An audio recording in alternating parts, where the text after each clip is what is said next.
Ba't gumaganito? Ba't nawawala siya?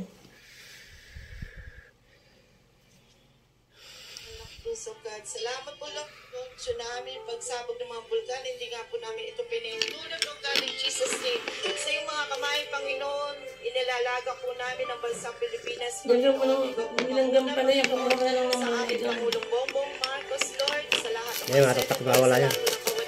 Ganyan lang yun. Panginoon, ikaw po muna sa kanilang buhay, layo na po sila sa kasalanan, Panginoon, layo po sila, Panginoon, sa sakit at pwede dobolan nyo rin ito. Panginoon, na patuloy Dobolan nyo lang. sila, Panginoon, sa paggawa, Panginoon, sa aming bansang Pilipinas, Panginoon, tulungan niyo po sila, bigyan sila ng wisdom and knowledge, Panginoon, upang mapaunlad ang aming bansang Pilipinas, O God, in Jesus' name.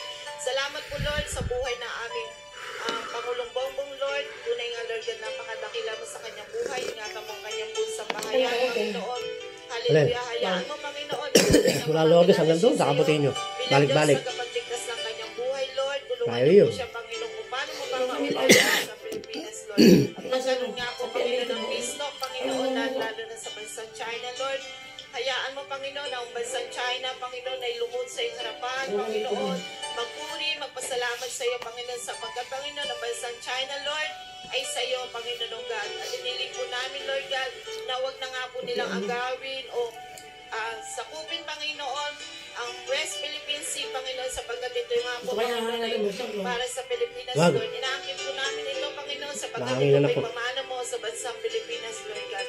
In Jesus' name, Lord, ingatan mo po, Panginoon, ang lahat ng mga Coast Guard, Panginoon, sa gitna ng karagatan, pakaingatan mo sila, Panginoon, hindi po sila mapapahamak, Panginoon, sa anumang bagyo, Panginoon, kung saan sila naroroon, Lord God, in Jesus' name, hindi ang mga sea